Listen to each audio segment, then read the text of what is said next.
Your being there wouldn't intimidate anybody to release him. He needs to go through the process.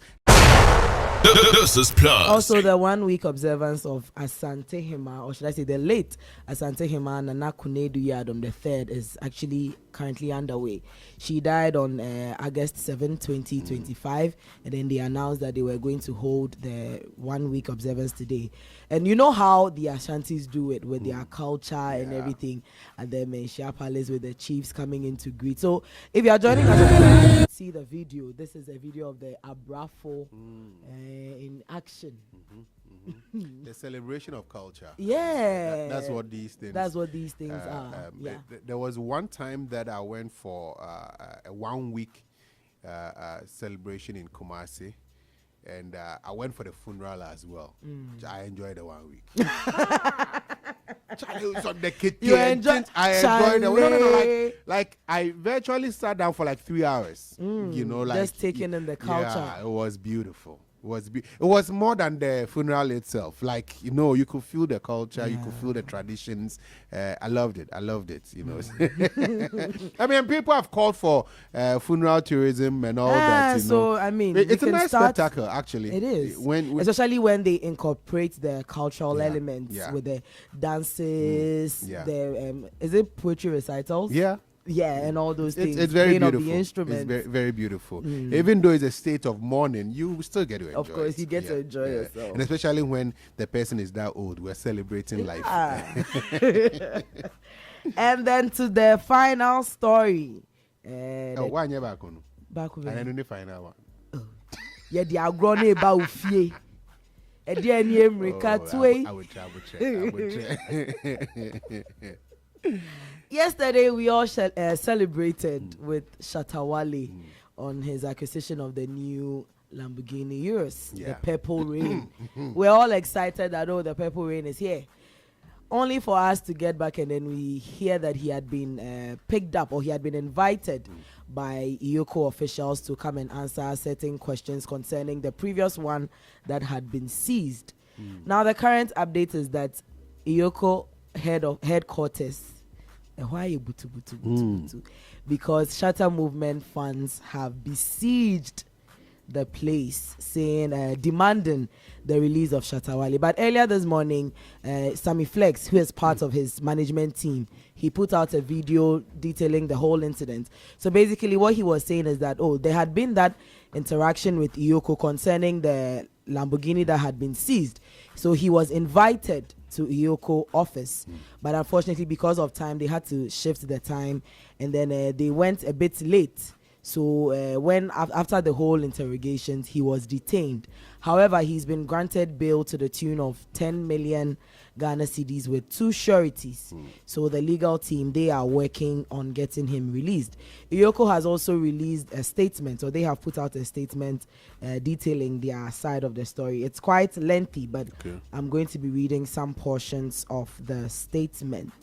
Of my phone. Okay. Okay, so yes, so that is it. So it starts with, Charles Niama, aka Shatta Wale, was invited by EOCO to assist in investigations surrounding a 2019 Lamborghini Urus, a car identified by the FBI and the U.S. Justice Department as proceeds of a $4 million crime involving one Nana Kwabena Amoako, a Ghanaian who is currently serving jail time in the USA. The investigation forms part of a larger investigation regarding possible co-conspirators in the $4 million crime, which occurred in the U.S. involving some Ghanaians, and recoveries of the proceeds of the crime. So they continue to list how they invited Shatta Wale, and they talk about the fact that he was supposed to come at 11 a.m. and then later he says, they need to shift the time. Eventually he got there at 3. They had to wait till 5 p.m. for his lawyer to appear. Now the lawyer appears at 5, and government institutions, they close at 5, but they decided to stay over and then proceed with the interrogation that ended at 9 p.m.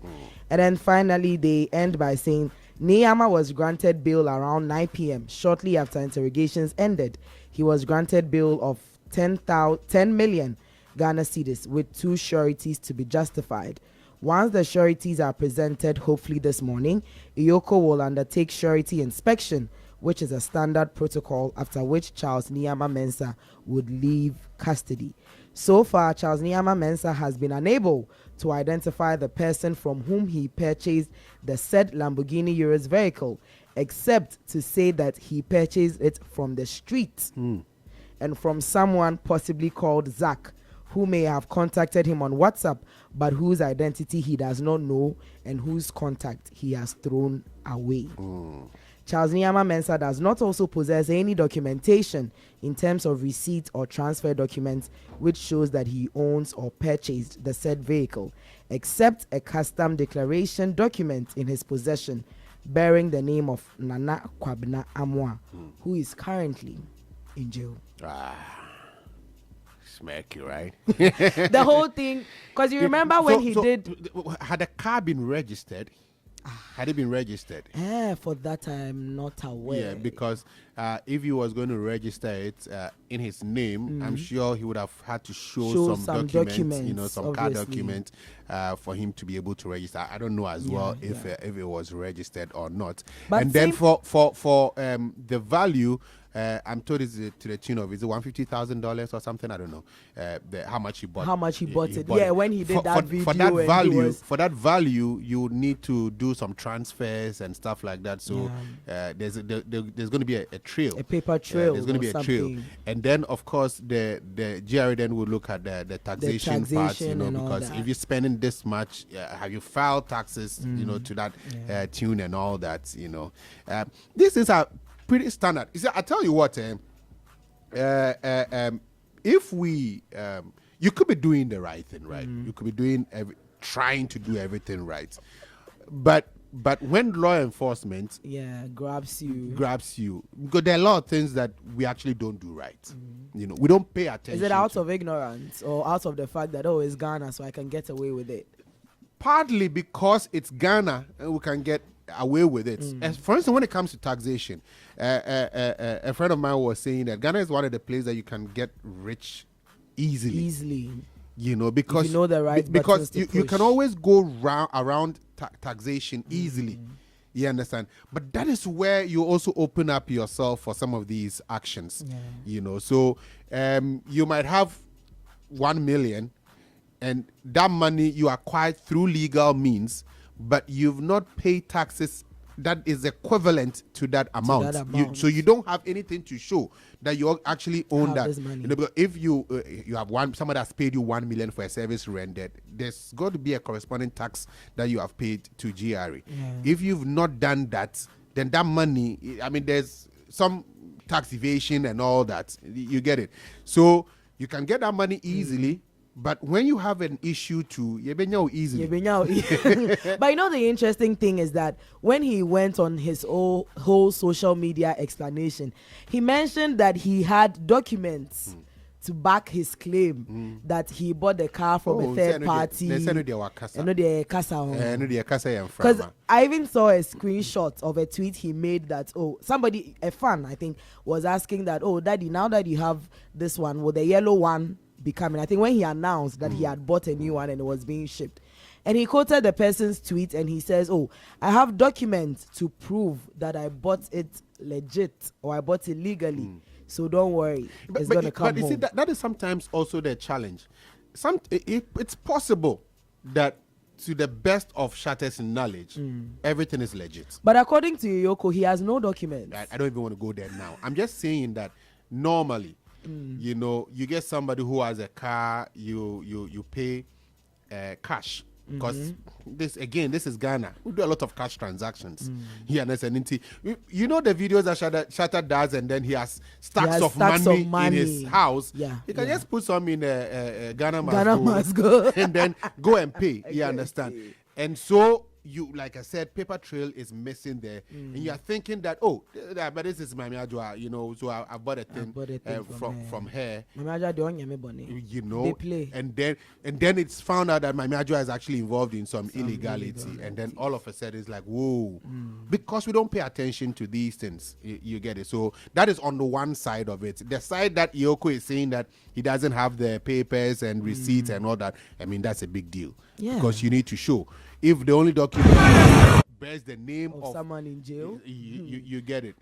And now you don't know that the third party that you got it from, you don't have any contact and all that. And then who bet you kakra?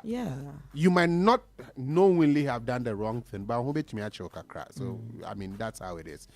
But I'm hoping that they're able to sort. I think they need to sort it, because the tensions are building up at EOCO headquarters. You know how these Bill need your but that is that. Bill no cry the amount. But that thing is nonsense. We have to stop doing that. When people wielding weapons and all that. He presented himself voluntarily for questioning. That resulted in an arrest and then a detainment and a bill, which bill he got yesterday night. Unfortunately, that was late. They couldn't do anything about it, so we need to push it to this morning. That process would exhaust itself, and he will be out. You don't need anybody amassing anywhere. It stems from the political parties when they do that, and their supporters amass over there now. So now everybody think they can do. No, you can't do that. Your being there wouldn't intimidate anybody to release him. He needs to go through the process, and Shatta is not above the law. We should stop doing those things. Like he's being intimidated. My concern is the fact that they are wielding weapons. You see some of them with cutlasses, with knives. I even saw a video where one of them had sort of an altercation with the policeman who was trying to get them to step back. All these things are not necessary. That nonsense they have to Mama Makai Obi. No, I mean, that's nonsense. We have to stop those Makai Obi Shatta himself, he likes to test fate, right? I mean, he likes to show that he's the street kid. when he had the issue, he will come live, and then sometimes it's not necessary. I'm inviting me. I you don't have a choice. Because even if you're innocent, you need to go prove it. Prove your innocence. You know, so it's unfortunate. SM. Celebrate. This is a celebration. Because I'm cruising what town. You push out next week, Anna.